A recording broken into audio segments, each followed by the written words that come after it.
Welcome everybody tonight. This is Farmer Jensen. He's incognito tonight. Lou couldn't be here again, as usual. That flake, I just can't figure out. So I'm his twin brother, and I don't give a nickel about Lou. So we'll just get to visit here and have a good time. How's that? I revealed. Hello, Jones. Mel Jones. How are you? Doing pretty good. You in there? Oh, would you look at that, everybody? Oh my good Lord! Holy cow! All right, there. We should have got autographs last night. Now he's not going to even want to talk to the rest of it. Look how cool that's laid out, too, guys. Oh, I love it. Well, that's great. Awesome, awesome, awesome. Congratulations. Good, good, good. Well, I as we just want to know if Mel still has his superpower cuff sitting there handy. yeah, he's I got. never tell. He has Never tell. Wonder Woman bracelets. He made the bracelets for Wonder Woman. Did you guys know that? I'll bet you didn't know that. Uh-huh. It was in the age before there was even a compressor, so he had to blow the drill to make it engrave it. So, I'm not touching that one, Lou. You want to talk about how hard it is to engrave? Yeah, hammer and chisel, yes. Yeah, yes, that's. Yeah, Mel and I worked on that one of those things in Egypt about 4,000 years ago. So that's what wasn't piqued our interest. Wasn't it called Noah's Ark? Sphinx. No, the pyramids he's talking about. We worked I know on what he's talking Sphinx. about. I didn't know anything about Noah's Ark. I never heard that story. So. You're a boat guy, aren't you? Uh-huh. Oh, you must have been the oarsman on the Pharaoh's. The Pharaoh's yacht. Yacht. Yeah, it was Cleopatra. I worked for Cleo.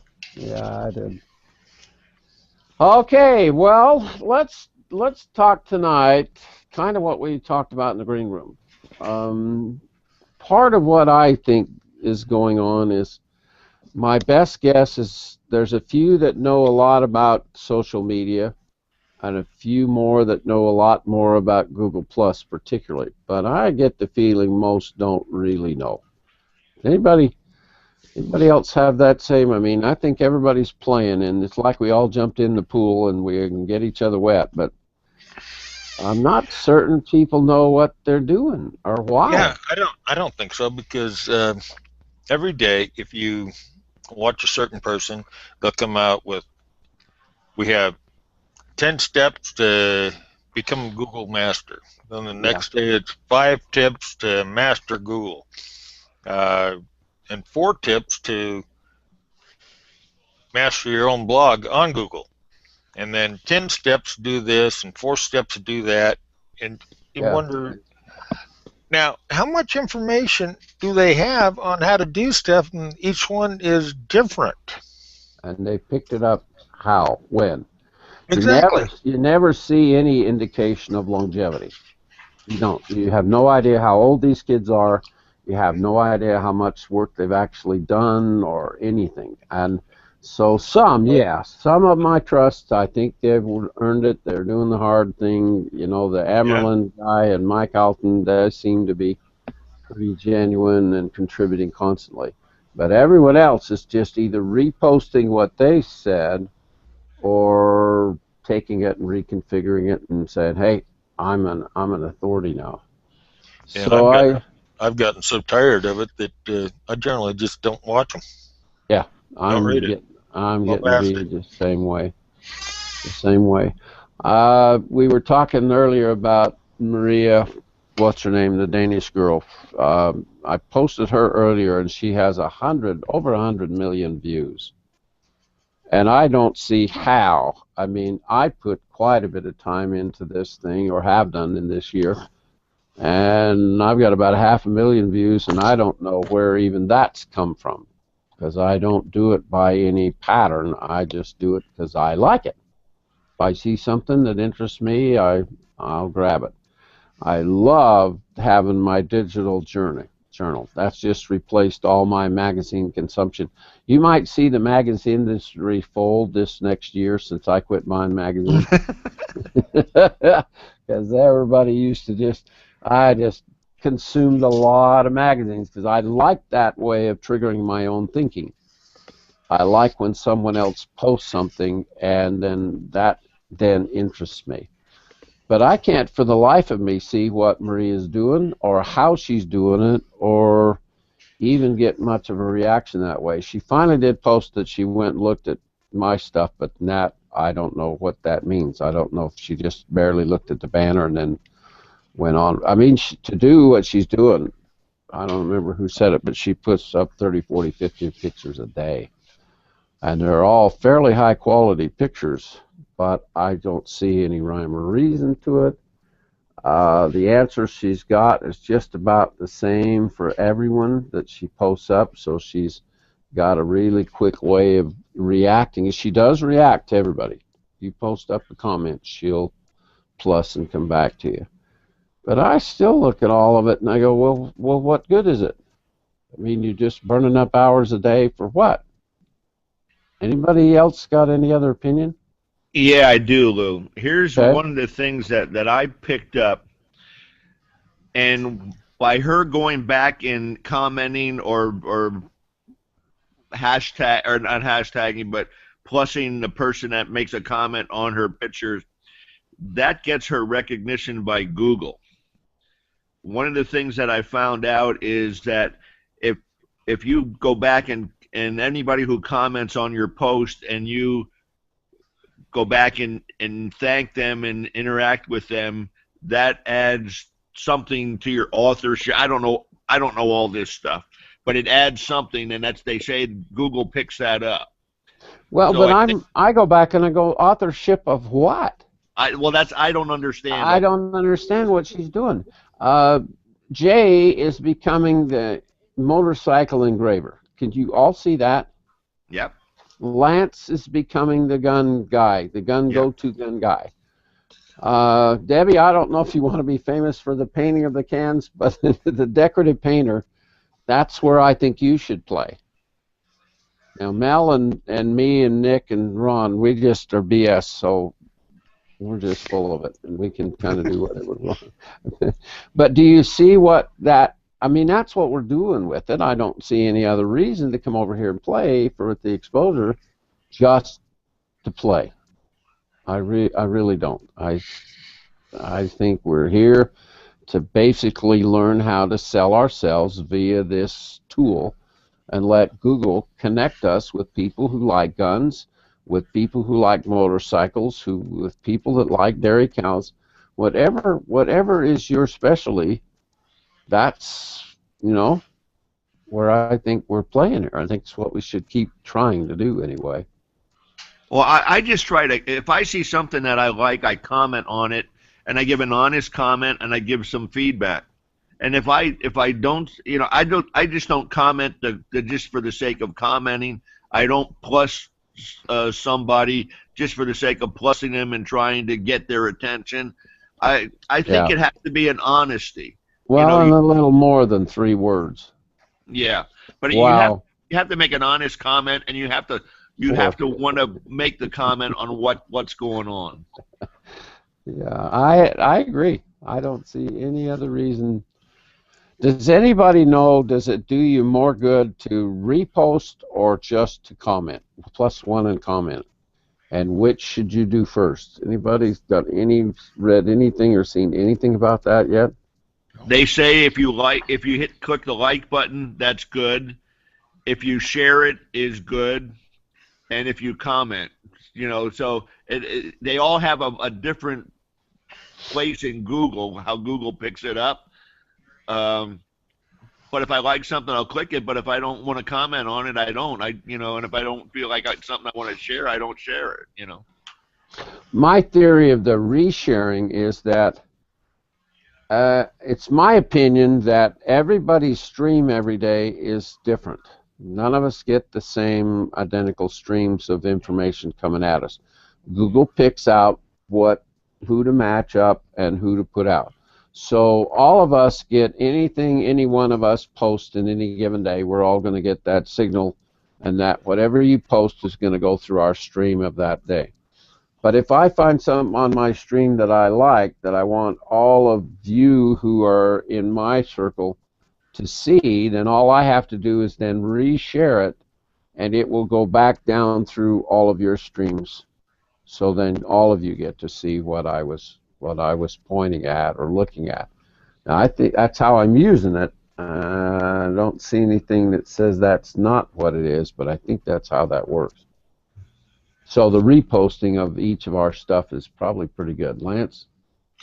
Well, one thing I've noticed is that your stream can change very quickly. Every once in a while, I'll see something. Well, like I have a lot of friends that are fishing enthusiasts, and I'll see a couple of things, and I'll all of a sudden I'll comment on a fly fishing trip or something like that, maybe on a couple of fishing things that I see, and all of a sudden my stream the next day has a lot more of that in it. And it will for several days, and all of a sudden, if I don't comment on that kind of stuff, it'll change over to something else. How many of you saw the news broadcast today with Facebook that Facebook's trying to get you to agree to let them eavesdrop on your phone calls?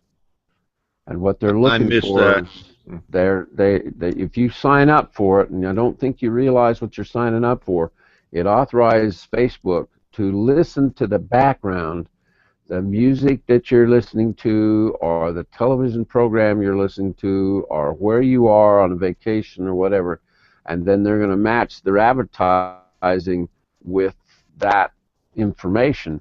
And the news broadcast was on Fox, and everybody's just going blitz crazy. Hell, you want some computer and another company listening to you? Well, yeah, they can go listen to me when I go to the bathroom if they want. That's all. I just sit back and I think, oh, it's going nuts. It's going crazy. And I go, well, I want to use what we can use. But how fast can I drop Facebook?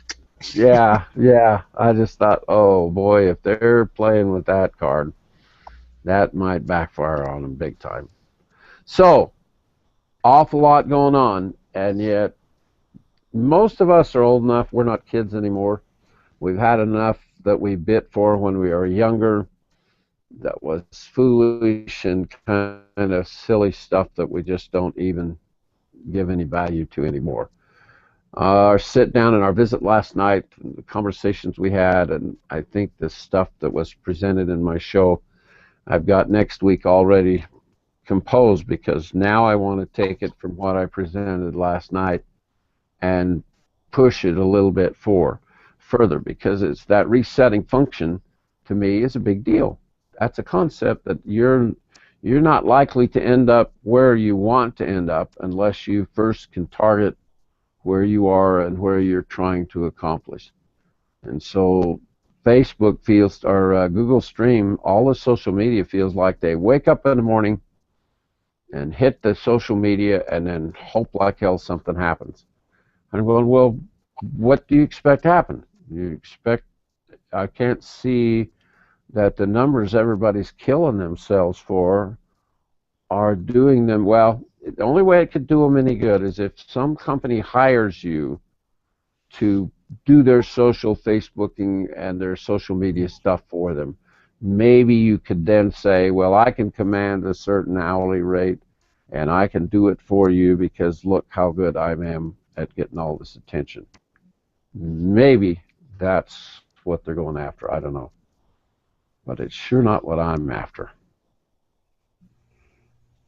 Anybody got any other opinions about that? Jay, what do you think? What have you seen?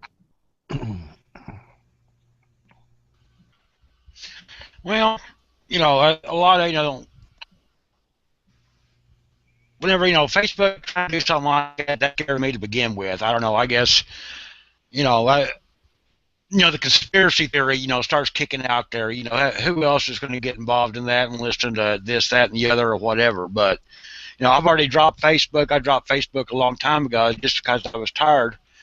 Other BS, what they were doing, and it's come over to Google Plus, and this is all I deal with now. And I like the format a lot better. I found, a lot of, I miss, talking to a lot of my friends, but business-wise, I like the format a lot better on Google Plus than when I did Facebook. Me too. I think the interaction here, it seems to me it's doing exactly what we want it to do. Now, if you're doing something regularly and it's about who you are and what it is you do or something related to that, then I think you're getting about as much out of Google Plus as you possibly can. I don't know about Google Plus as a whole, but I'm freaking thrilled with Hangouts. They're getting better and better. They're getting easier and easier. We're learning all the new little tricks and things to do. If I can start doing these mobile events and I can go around and have a show with all the masters and put them up out there for you guys to know each other better, God, that ought to help. That ought to really help. Joni, you had your hand up, dear? Yes, I'm having a problem with Facebook. Marcia had started sending me, some things that she on Facebook. Now, every single day, I get at least 30 to 40 messages from Facebook. Wow. And I can't get rid of them. I have to delete every one of them. And I don't have any idea how to get off of it. Get off of me. Get it out of the way. Well, I'm using my phone quite a bit more, and we just bought 2 new phones, 2 notebook phones for Chris and me, and then we kept our old ones. So I actually have 4 Samsung Notes now. And I'm going to sit down and do a video on how I use them, and try and show you a little more, because I find my phone now my most useful tool. Aren't you, Ron and Mel, don't you guys use your phone more than almost anything anymore? I use it to look stuff up on the internet and everything else. Yeah. Like today, I had to get some stuff up at Home Depot, so I saw something on YouTube and it had the parts list of what I needed. I snapped a picture of it off of YouTube, put it in my folder with my albums with my pictures, made notes in the note on the phone, and went to Home Depot, and I had a whole list, and then over to Office Max, I had a whole list of stuff. Everything you needed. And I did it without writing down anything with a pencil. Yeah. I used to be the Sharpie king. I'll bet you I bought 1,000 Sharpies a year. I had Sharpies all over my life so that I could write a note somewhere big enough so I could see it and I wouldn't forget it and use it that way. And I'll tell you, Sharpie's going out of business because I don't buy them anymore. I don't need them. That phone covers every base for me now, and connecting with people. I can put you guys in the phone, and that connects you then with the computer, connects you with Google Plus, connects you with everything I'm trying to do here. And so I'm using my actual website less, but I feel like I'm getting more mileage. I got to go back and see. I don't know how many people on my website are in an RSS in the network that have said, yeah, every time Lou puts something up on the web, I want to know about it. I've got to check that number. But Tammy, we have 4,200 in the company website. They launched yesterday. You should have seen a new newsletter yesterday. How many of you got that notice yesterday? Have you seen it or looked at it today? Mel got it. I probably got it, but I got to get them to change my email address to my Gmail address. I still have the AOL one, so I got to call Shannon and tell her. Well, I think the really valuable thing now is for us to kind of grow that. Accessing people that are new or that have an inquiry. For a whole year of us playing on Google Plus, there's an average of 92 people who come and interact with us or do the shows. There's about 40 of you who pretty regularly struggle to be into the green room or into this film strip, but there's about 90 to 95 who very regularly will pick up the shows on Wednesday night. Now I've looked at it for the Thursday night. I don't know how much. I'm sure this session's a little softer.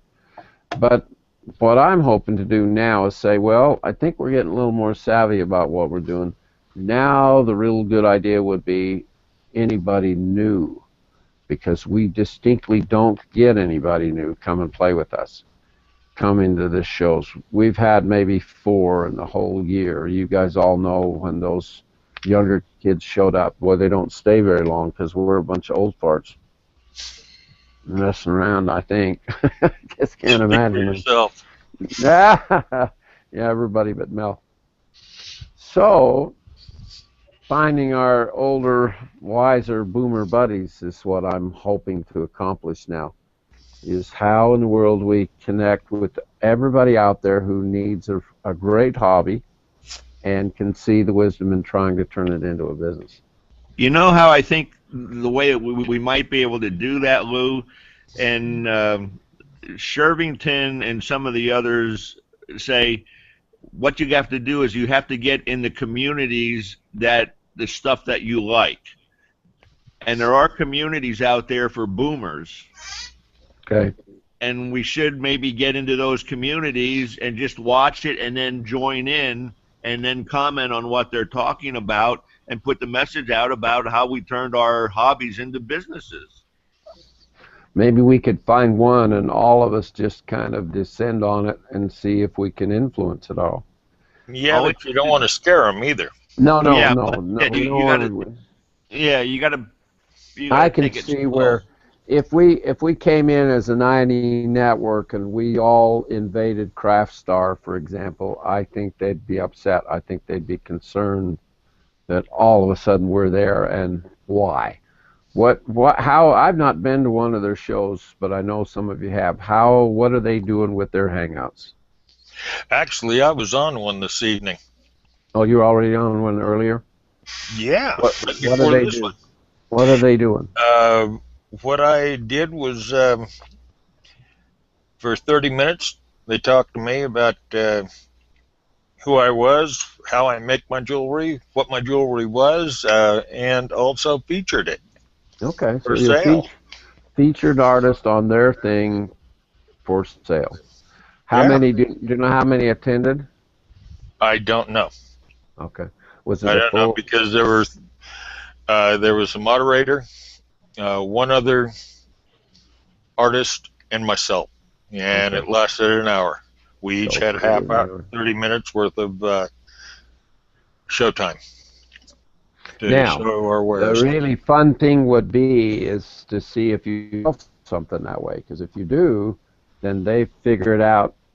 I think what they're trying to do is figure out the same thing I'm trying to figure out is, okay, what do we sell here and how? Okay. Well, that and support and educate their vendors. Mm-hmm. They're a selling platform like eBay, like Etsy, but they're different. Okay. See, eBay and Etsy, they don't give a shit about you. Where the people in the Craftstar, they do. Well, I know that Nellie Whitener is on eBay, and I've got another member that doesn't want me to talk about her that's making about $60,000 a year on eBay, and so I think we could figure out programs that would say, well, if you can do blasting or engraving or airbrushing and you want to try and sell it, we could maybe put that format up. But it's my guess, Mel, that for you to sell your work to another person who is actually making something is quite unlikely. I can't see that they would say, if they're another kind of artist, they're going to say, yeah, I like Mel's jewelry, I'm going to buy something. Maybe, but I don't see how. Don't you have to have a different person looking at the show than the Craftstar Network? Have also being broadcast out to the public. Okay. The coordinator of it, the CEO, Beth Ann Davies. Mm-hmm. I looked at her profile tonight. She's got 112,000 followers. Yeah, something like that. Don't quote me exactly on the number because it escaped me. But anyways. If they're doing something, I mean, that's what we're doing is we're watching for who's doing what and is it succeeding, is it working. And she's going to order a bracelet from me. Oh, bingo, you did sell one. Yeah. Okay. All right. Must be the rune bracelet. Yes, it is. Yes, it be a rune bracelet. That's what I thought. It's going to be her name in Celtic runes. Mm-hmm. On a 1 inch. On a 1 inch band? 1 inch band. Well, every time someone in our circle succeeds with doing what they're doing, I'm going to be the first one to just jump on it, because we can sit out and visit, but you guys all know my number one thing is trying to figure out how to make a buck with your talent. I want you to get better at your work, but I kind of feel like that's your own responsibility to improve your craft. I mean, if you're not interested in that, then why do this at all? But from then on, learning how the marketplace works and learning what to trade and how to trade it and when to trade it, to me, the whole social media is a whole new retailing event marketing format. Yep. It's not the same as doing a show, motorcycle show, and the car shows I used to do, and the craft fairs I used to do, and then I started doing regular commercial shows, home and garden shows, and woodworking shows, and log and home shows. I've done the emailing, I've done the newsletter thing, I've played with every avenue that could come along. And I ignored social media for a long time, because I just didn't see that it was all that much capacity. But man, I don't see how you can ignore it anymore. It should help us find customers. Should. Hopefully. Well, we got to figure out how to use it. Yeah, it's a whole thing. As a selling opportunity. I've just about got Craig and Robin's videos done.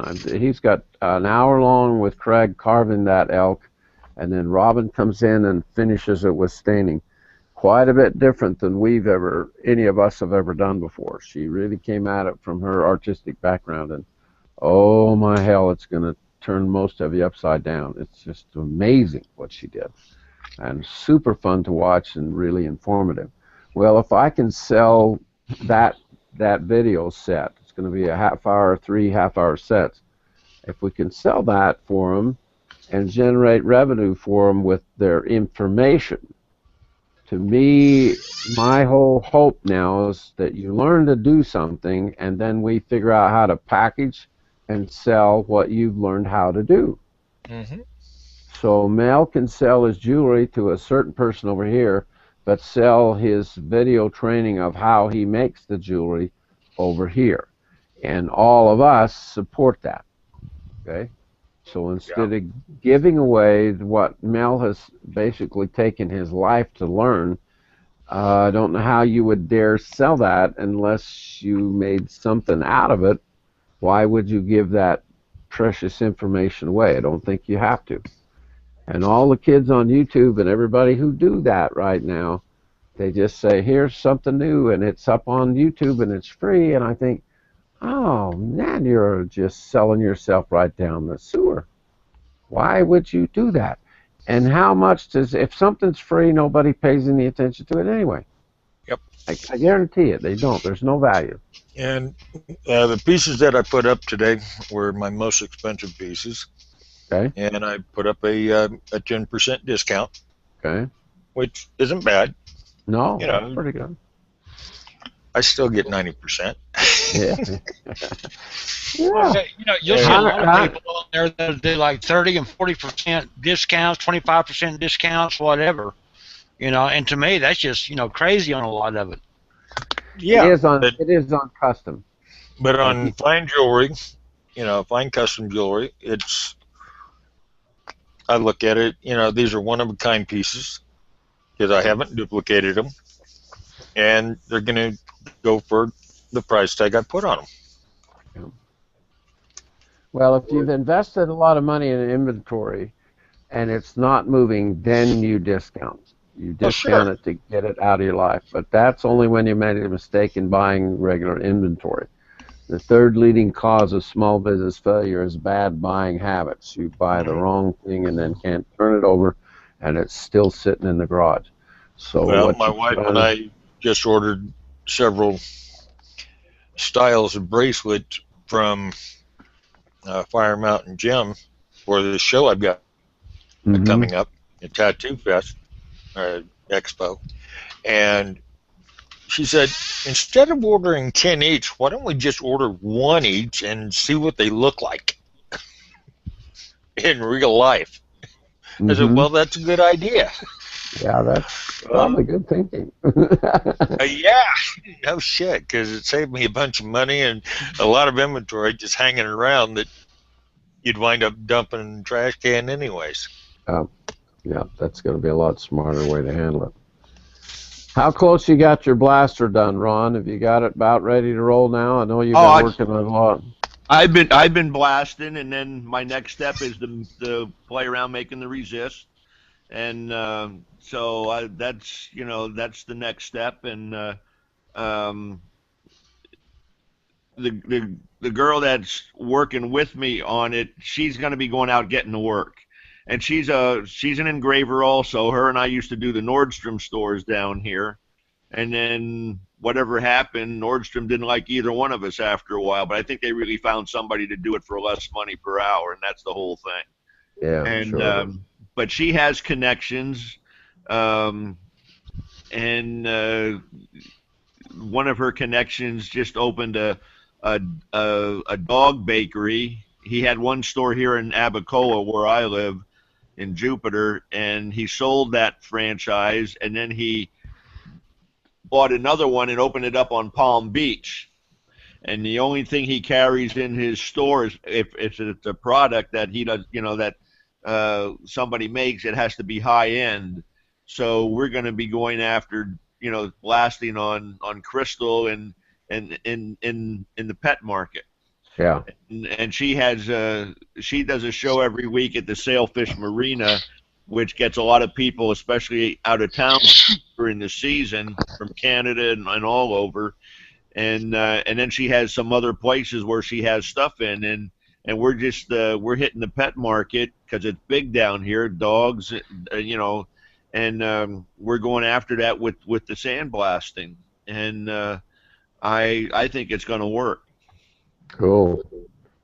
I think you got a lot of opportunity with that. That sounds really good. And that's where the blaster fits, is when it's production. When you got 10, 20 things to do the same thing, then hand engraving just gets cumbersome. But the blaster will just bang it out like crazy when there's some degree of volume, or if you need really precision, carefully done stuff.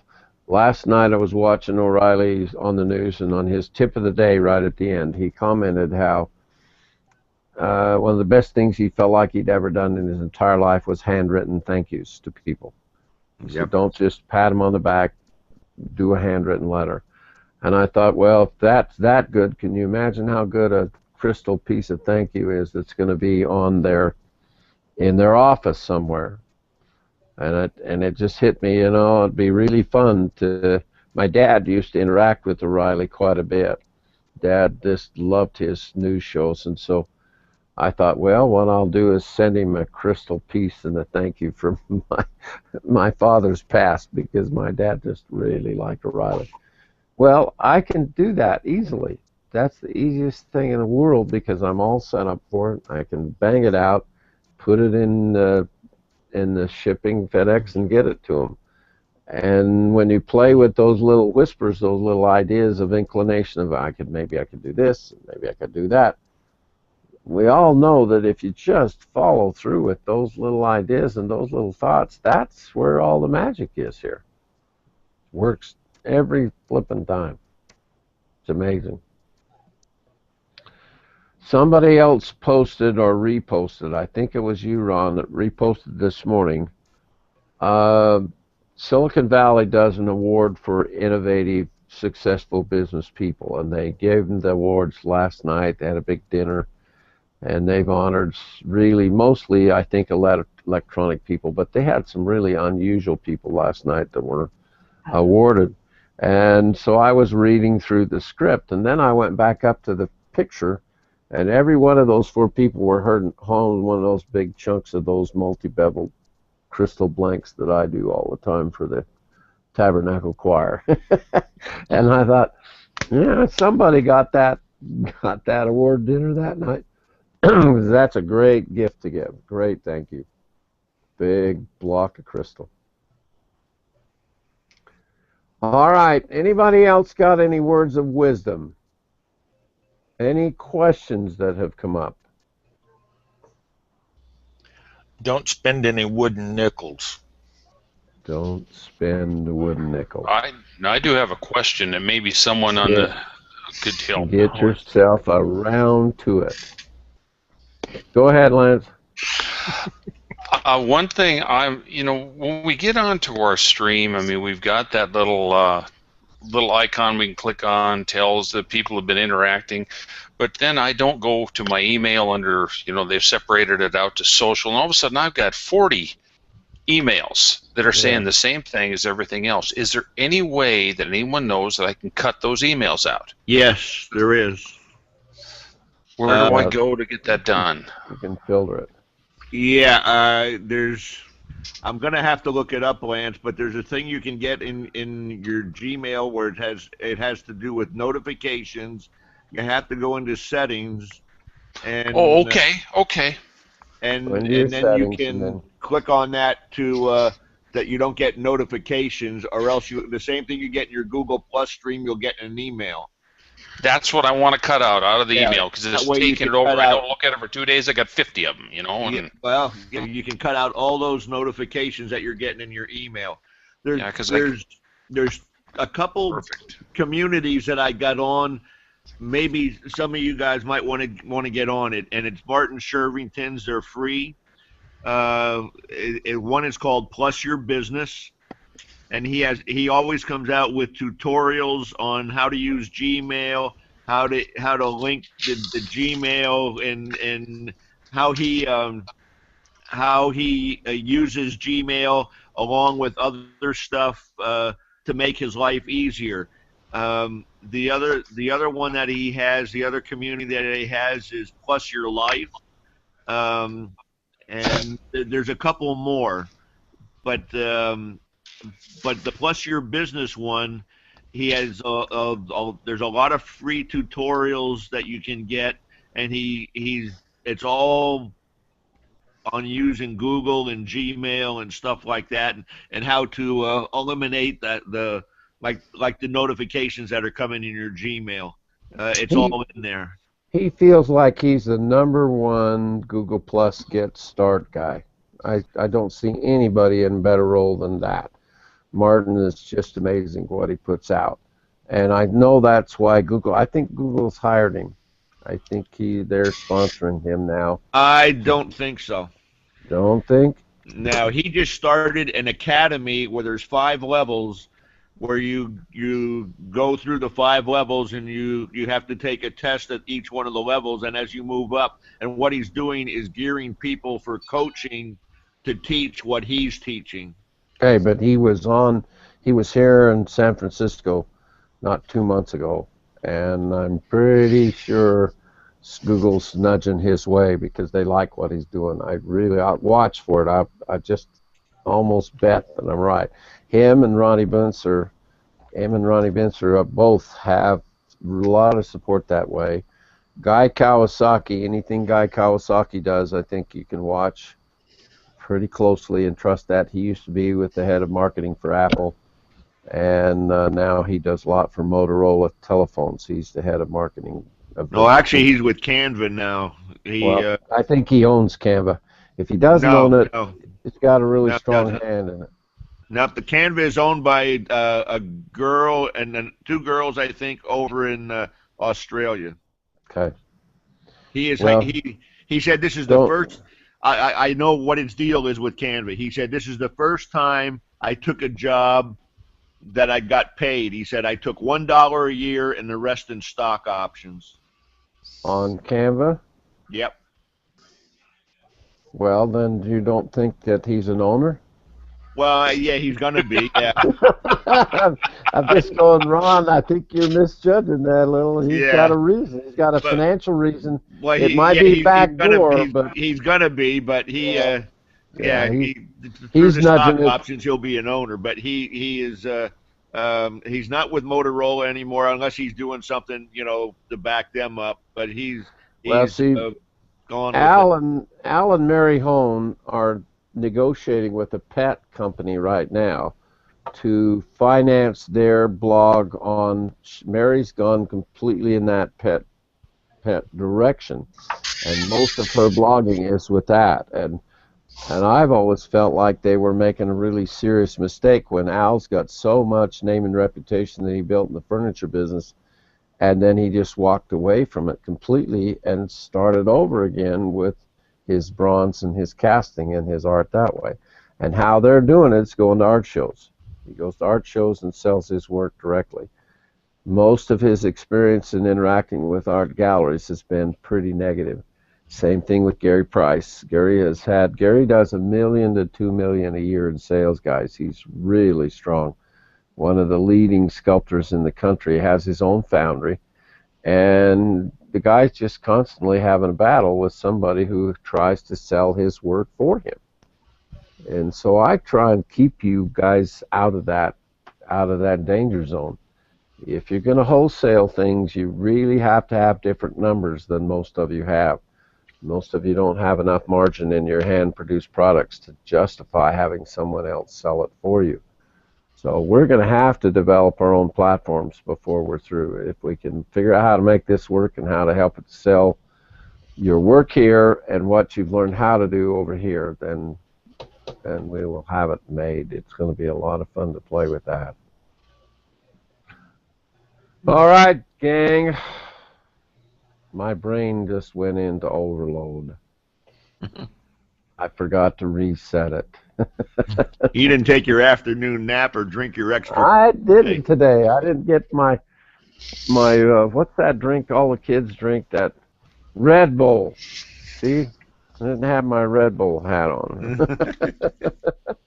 I thought it was Coca-Cola. All the sugar they've got in them. Yeah, it is. If I have a Coke this late in the day, man, there's no way I'll be up half the flipping night.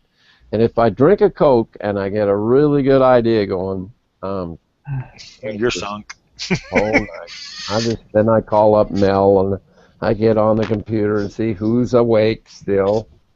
None of you are. No, we're all on the East Coast. What? Put that up again, Nick. I didn't see that.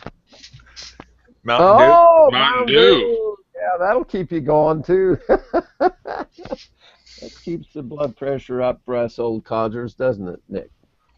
You need to drink Boost. Boost. Yeah, it's good. That's what Boost. I've been drinking. Oh, Boost. That's for old farts, you two. Nobody drinks Boost. You do if you have your teeth pulled.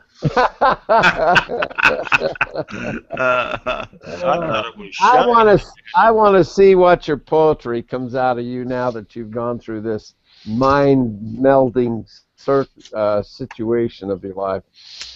I don't think you could survive having Dennis beat you up. I'm still sore. She was really good. You got it was a female? Was it really? She was a young female, about in her mid-30s. She did a really good job. Did a good job. I'm impressed. Most women don't like to do the surgery. Some of those back molars are really bad. She's 6 months pregnant. Oh gosh, Lord. She might have had a baby while she was taking care of your teeth. That's kind of an interesting dilemma. It's kind of scary. Well, just think, Roderick, from now on, you can just send them in through the mail. That's right. No more having to wrestle with those dentists. You will see a big difference. I've watched it for years. It's the one thing I hated the most to do was a denture. I think I was pretty good at it, but boy, I did not like putting you through that. That surgery's kind of rough. You seem to have managed pretty well, dude. Well, she said I was one of the best patients she had, so. Good. Well, we knew that. I've got a good support group. If you're in Kansas, you're so damn hard-headed that it would be hard to get your teeth out, though. Is that right? I guess. Yeah, well, we're good enough friends. I think we could tease each other, I hope. Oh, yeah. If you get upset with me teasing you guys anytime, it's Debbie Corman's the one that's feeding me my one-liners, so you can blame it all on her.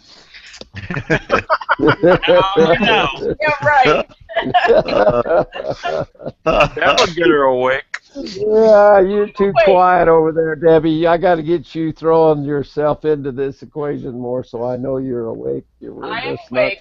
I just listen. I take it all in. I know, but I'm just going now. You're a female that can't comment. There's something wrong. You gotta. Okay, you got my husband laughing in the kitchen now. There must be another side to Debbie Corman that none of us know, huh? Yes, there is. I took care of that today. Okay. That's She's been showing us. I'm not going to go there. She's been showing us her public side. That's right. I have two sides. Yeah. A lot of nights I throw my hat in the house first. If it comes back out, I go back. Okay. That's the Debbie Corman that we don't know, huh? That's right.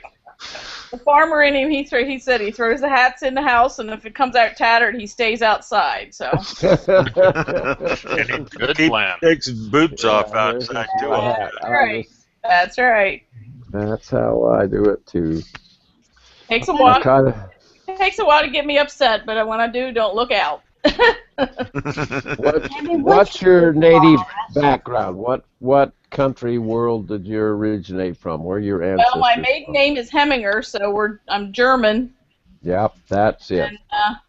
And my grandmother, my father's mother had a little bit of Indian in her, so there's a little American Indian. And then my mother's side is Scotch-Irish and German.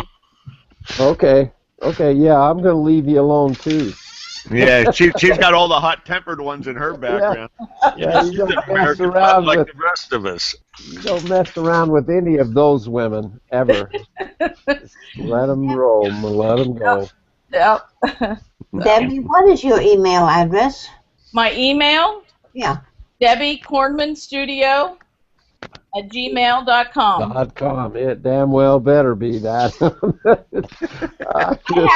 I have three, but that's the one you guys use. I've made so many people in the network so mad at me because I just won't deal with you unless you get this Gmail thing down. I used it twice when I'm interacting with the owner of Hobby Lobbies now, and we're trying to sell him the book and trying to sell him our program and draw him into what we're doing here.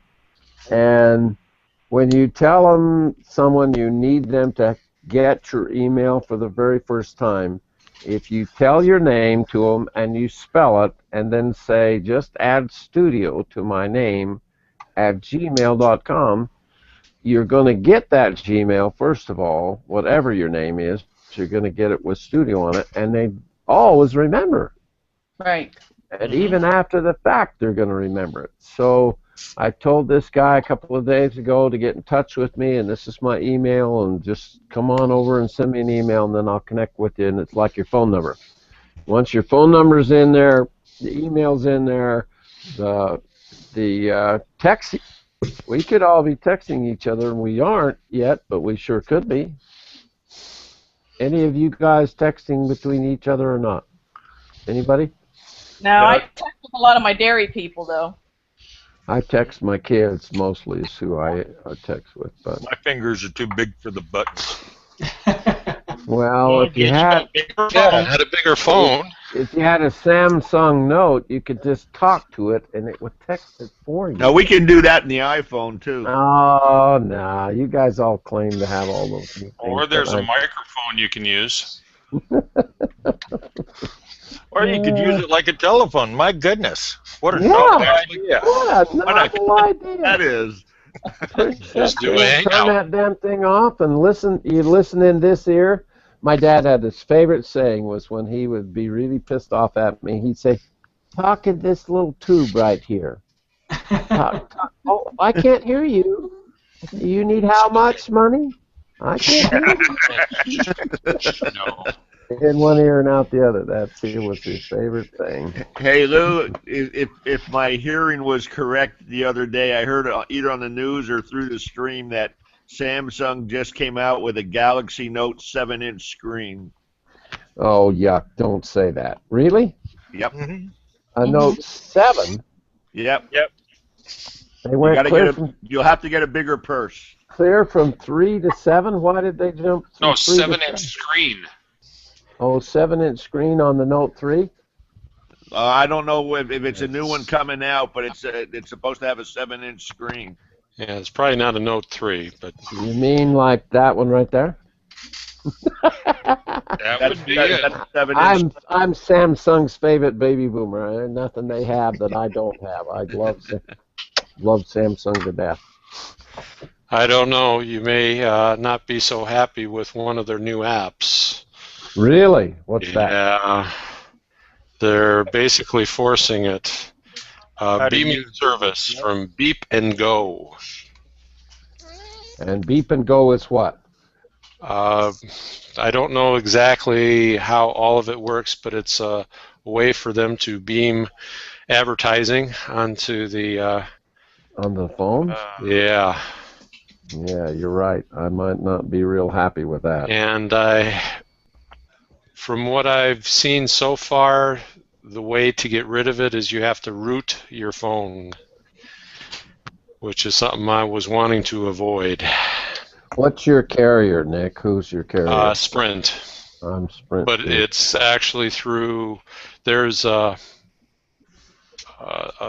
Samsung and this Mobeam have an agreement, and so I've removed it, or at least, you know, they've updated mine the last 3 days, and it's back again. It's been updated, so yeah.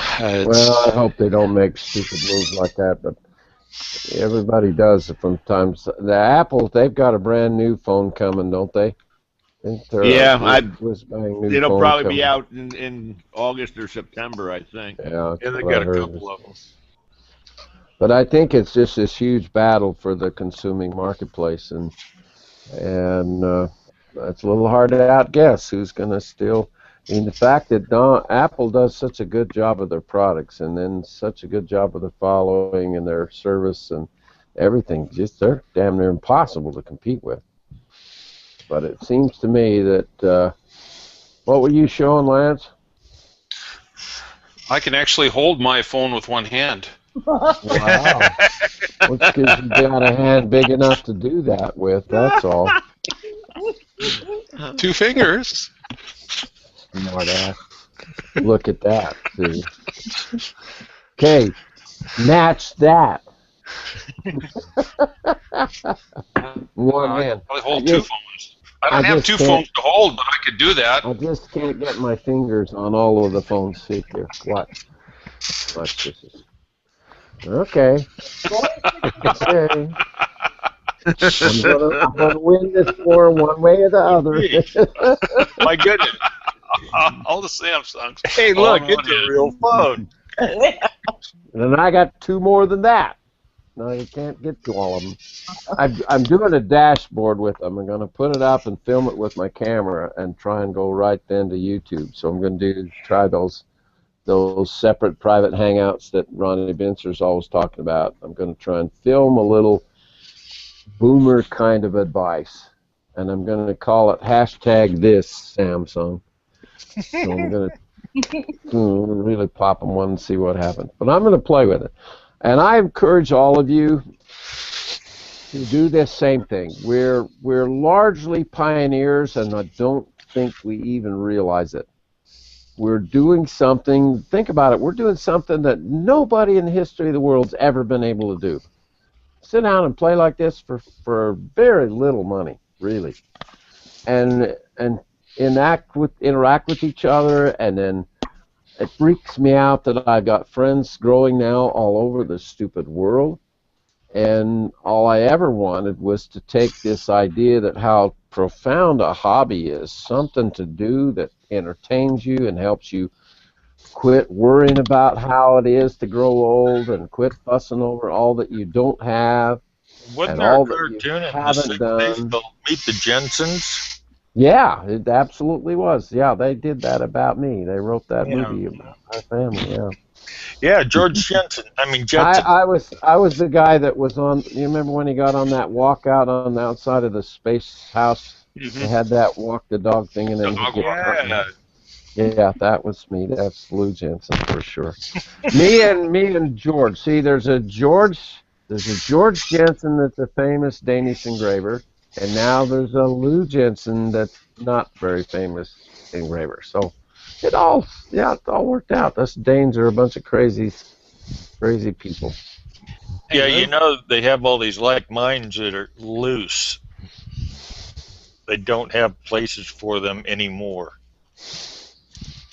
Loose like minds? No, I didn't get that completely, Mel. They don't have enough long sleeve jackets with leather straps. Yeah, I don't talk about being crazy very long, because if they ever catch up with me and find me, I'm going to be locked up again. Again. Hey, Lou. Yeah. Something that I kind of mentioned there, you know, in the green room, maybe kind of throw it out, and maybe it'll help somebody else. Maybe you guys can help me. Like I was talking earlier about how my views are really going up since I really started posting pictures on the motorcycle wheel. But my followers aren't coming up, you know, really along with that. How do I go about trying to get that following up? You got to interact with the viewers. Get to make friends with people and in different communities that you like. How many communities are you in, Jay? Do you know how many you've signed up for yet? 9 or 10 different ones, I believe. I think you're in most of mine. That, and then there's some other on top of that I'm in too. So another thing is, look at the communities you're jumping into. Are there 15, 20, or are you jumping into one that's got 7,000, 8,000? I think most of them, some of them have got at least 1,000 or so. Yeah, I mean, that's kind of important to have at least some numbers, because if you're getting one that's at 94, it's nice, they're good people and everything, but you're not going to get as much there. They're just getting started, yeah. You want to cross them. Are you posting to those communities that have 1,000 in them? I've done some posting, especially the past couple of weeks. I haven't had time to hardly do anything, but yeah, I would post up just about every show that you do, Jay. You got so much that you could put up. You could put up 4 or 5 pictures a day. I know you could, about who you are and what you're doing and where you're playing and everything. And let's all do that. See if we can't help nudge him a little bit too. Always be sure and +1 and repost for him, and let's see if we can drive up the followers. I don't see any reason. To me, that sounds better than not. If you've got a lot of followers and you got 90 gazillion +1s or views, I still don't see how that makes anybody any money. Or why is it worthwhile? Just makes you feel. I mean, honestly, we're all friends, and we know each other pretty well, and I think most of us would do anything we could do to help and work out with each other. I don't think all these people are +1ing and commenting on Maria's site are friends. Honestly, they talk that way, but I'm going, that's BS. There can't be anything really solid there. And that's the comment everybody says about social media. I'm kind of looking at it, and wanting to try to work this deal.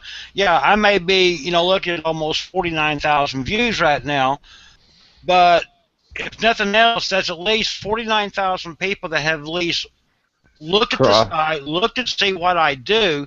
Maybe they'll come back. Maybe if I can figure out how to connect better with them, I can get them to come back even more. Well, that's what they call engagement. That's your content. Content is king, and what you're putting up is who you'll become. And so you're trying to manage that to some degree. It's no different than any media buy. If you went out and said, well, I want to try and promote myself in the motorcycle industry, and I have enough money to do it, do you know which magazines? What are the top 3 magazines in the motorcycle business, Jay?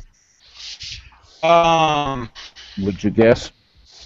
2 that I can think of right now that's real popular is Cycle World and Easy Rider. Okay. And Iron Horse. Iron Horse. So if you had 3-page story about you custom engraving and Easy Rider. You got any idea how much good that would do you? Because the next time somebody sees you working, they're going to say, "Oh my hell, I saw you in Easy Rider magazine." Mm-hmm. The photographer, the head of photography for Easy Writing magazine, was a part of our network, and he came out and took all our classes and got going with us. He went with the World Wood Carving Championships with me and photographed Greg Woodard's, all of his stuff the year he won, clear back in the 90s. And then he was quite heavy, and he had a lot of health problems and passed away a little bit ago. Lived in Pennsylvania, up by Allentown, Debbie. Okay. And I'm trying to drag up Anthony Stabile. Anthony Stabile. I can't remember his name for a minute, but Anthony was so damn big in the motorcycle industry, it was unbelievable. And for about 10 years, we had quite a few who were playing a lot with the motorcycle thing, but they've all just gradually quit. And so with you, you're kind of on the frontier of a lot of new stuff here, Jay, that you're doing that I'm freaking thrilled to death with. And I personally think this is the best platform for exposure I've ever seen. And it's doable. You know, getting into Easy Rider magazine, maybe. But the fact that you're here now, every time you get a shot at getting something published, the first thing they're going to do is come and look at you over here on Google+. And by the time they come and do that, you're going to look better and better and better. So I'm encouraging us all to hang in there. Stay with it.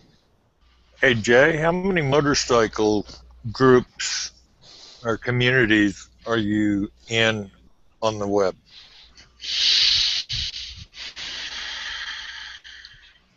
Maybe his own only? I think there's one other. Find more. Yeah, me and every one. Because those are your clients. Can't believe there's not a Harley Davidson something on Google Plus already. Isn't there? Somebody go look right now. Open up a window and go find out what's there. The other thing I can give you a hint on, Jay, is those people that comment on your photos and stuff, send them a message back and get them to look at your community, you know, or maybe they're members already, but you just comment and try and interact with them. How many are in your community now, Jay? I see 3 Harley-Davidson communities. What's the size of them? Well, I haven't opened that up. I've got one here that I found. It's got a little over 10,000 followers and 546,000 views. Okay. That's the one. Every day, Jay, put something up there. Well, I just click follow on it, so. And lead it with your name and your picture. You guys are all so shy about putting yourself into your work, and damn it, you're making a huge mistake if your face or your side of your face are in there painting, Debbie. Don't put those cans up without you doing something. You got to go back up and hold them. You don't hardly ever see an eggshell without Lou Jensen attached somewhere, and it's because it's a people. It's not a thing. Albert Hubbard said art was a way. It's not a thing. You're not selling the painting on the can. You're selling Debbie Corman. You're selling yourself. You're selling Lance Larson. It's not. It really is huge, and it took me forever to figure that out. That it's okay to stand up and say, hey, look, I'm pretty damn good at what I do. Some will think you're an arrogant twerp and won't want anything to do with you, but there is a half of the economy that will really like what you seem to present of who you are, and I think it's so important. Go ahead. Somebody was going to make a comment. I just looked at 2 of them. There's one that just says Harley Davidson, a community. It just says Harley Davidson, and there's 7,000 in that one. And then there's one that says Harley Davidson Road Glide owners with 400 in it. Those are just too quick. I looked under Harley Davidson and I saw those. Look under bikers. Let's take a look. Under bikers. And also Hog. Yeah, Hog might be even better. Might be. Ugly Hog. Harley Davidson. No, everything's Hogwarts that way. It's not working. It's a bunch of Harry Potter stuff. Okay. I'm not kidding. That's sad when Harry Potter takes over the hog industry. That's not right. Well, here's a good one. Now I'm going to suggest this one. It says Biker Girls, but there's 700 people in that one, and I'm sure they probably all got motorcycles. That's one option. How about Biker Girls in swimsuits? Is that one available? Well, that's it goes without saying. So that would fall under the one community that says sexy motorcycle riders. Yeah, that's got to be Easy Rider. I used to tease the hell out of Anthony. I says, "Don't give me crap, Anthony. I know there's only one reason you picked up a camera and went chasing motorcycles." No, that wasn't me. And I said, "It is you. I know that." Oh, I got to tell you a great story. There's a great story in this. I forgot I was recording everything tonight. Oh, I got another one when you're done. I found another one. You can edit. Go ahead and bring it out, and I'll tell you the story. It just says bikes. Bikes. All it says is bikes is the name of it, and there's almost 8,500 in that one. Yep. Bingo. Now that'll up your followers, and it will up your stuff. Oh, hey, here's another idea for Jay.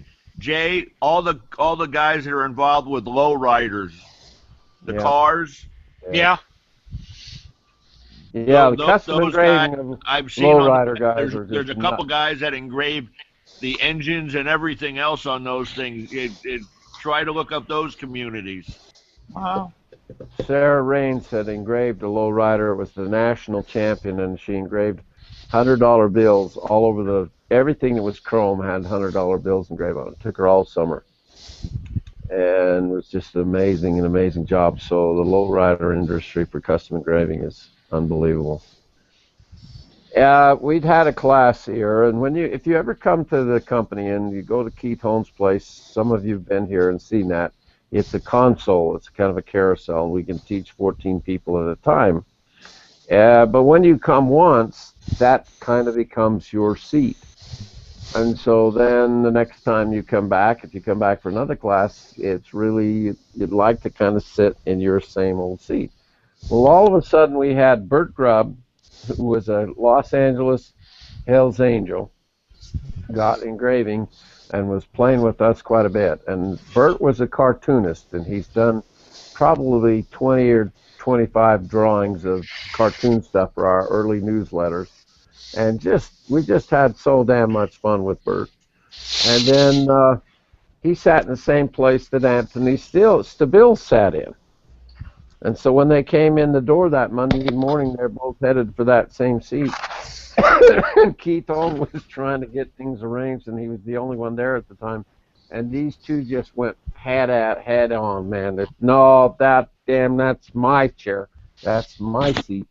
And when you get two bikers fighting over something, sometimes things don't go quite like you'd like them to. They tend to get a little ugly. It can get ugly. But Keith Holmes was right there to settle the moment and calm everything down. But we've laughed about it for years. It was just such a crazy moment in time when how in the hell do you handle two people that are that intense in their personalities and both want to sit right there? And I says, well, you turn the music on and say, okay, now, children, we're going to move from chair to chair to chair. No, you break out the chainsaw and cut it. And then I got killed. All right. That reminds me of a story, Lou. Yeah. It has to do with Rick Hendrick in NASCAR with Jimmy Johnson and his crew chief, Chad Knaus. They were on the outs a few years ago. Rick Hendrick took them into at where they build the race cars, took them into the conference room, sat them down, gave them each a glass of milk and cookies, and said, now, if you're going to act like kids, I want you to drink the milk and eat the cookies, and I'll just sit here and watch you two. And, wait till we get this BS settled. I don't have time for that anymore. But I just found one thing interesting. What? I just typed in custom motorcycle engraving. Yeah. Just to say how many communities. It pulled up one, mine. Yours. Good. Yay, we want that. And see, down the road, that's like remember when .com started to be a thing? A business had to have their name in .com. And I ignored it. I didn't pay any attention to it at all. And all of a sudden it was, well, if you're not paragraphics.com, you're dead, you know. And some bratty kids in the photography business back in New York on it. And I was making a lot of money in those days. And, boy, I threw everything I had at them to get that name because now I know I got to be paragraphics.com. But we didn't get it. And if they don't want to sell it, there's nothing you can do because you didn't get it soon enough. So the establishing, answer your phone, Ron. You know, Jay, you were talking about, Jay, you're the only one in that. I was looking at mine when I first started the gun engraving community, and there was one already, and it had it'd been going for since inception. I mean, over a year, and there were 17 in it, and I'm already doubled what they are in just a couple of months. Yeah, it's kind of funny if you. Didn't see anything new on that. You got to keep putting stuff up, and they grow. And you are. Well, we all will get your community, and you have to then invite. How often are you inviting people to join, Lance? You doing that every day or once a week or what? No, I think about once a week. I'll do. You know, I'll probably put something out once every week or so on the gun stock carving, the engraving. I haven't done that in about 3 weeks. Okay. Probably should send one out on that one. I've let most of my communities drift a little while while I'm trying to get the book rolling and get the book selling. You guys sit back and watch because the book has to be sold. You get the damn product done, and then the work part is then how do I sell it? And it's like everything else, and while we go after the marketplace, you cannot just sit it out in front of the economy and say, here, this is the price tag, I hope it'll sell. That's how needs are sold. That's how things we need are sold. You get in front of enough habit pattern of humanity, location, location, location, you can probably sell a need. And it's extremely price sensitive. But I want, in the higher end upscale marketplace, it's not sold like that at all. It's an impulse. And it's got to be an impulse with somebody that has enough money to say, hell, I'll pay Mel Jones anything he wants for that bracelet. That's got to be kind of how you're managing and navigating. The motorcycle guys, people buying your work and hiring you to do work on their bikes, Jay, are really well off, most of them, aren't they? A lot of them are. There's some that, they'll have to, scrimp and save to be able to get the work they want done, but I would expect that'll just improve as time goes on. You're going to drift up into the higher and higher slice of this whole thing. How much, custom motorcycles. If somebody wants a custom bike done, my good Lord, it's expensive. Mm-hmm. We need to get you on one of those television shows with those guys that fight with their dad. What's that? Isn't there that one custom show that they just Orange County Choppers fighting with their old man all the time? And I'm just going, those buttheads. All they're doing is the same thing everybody's doing. Say, well, let's get on here and just fight with each other and cuss each other, and then we'll get lots of people saying, have you heard about Duck Dynasty? It's this old codger that's got white hair and wearing a ball cap, and and all he does is get on there and cuss every night. Maybe that's what makes it grow, huh? I hope not. I hope we don't have to do antics like that. All right, I've had enough. I have got to go get something to eat and go to bed. I'm tired. The streets of Palm Springs are rolling up at this hour, and I roll up with them every Good night, Lou. Good night, Lou. Good night. Good night.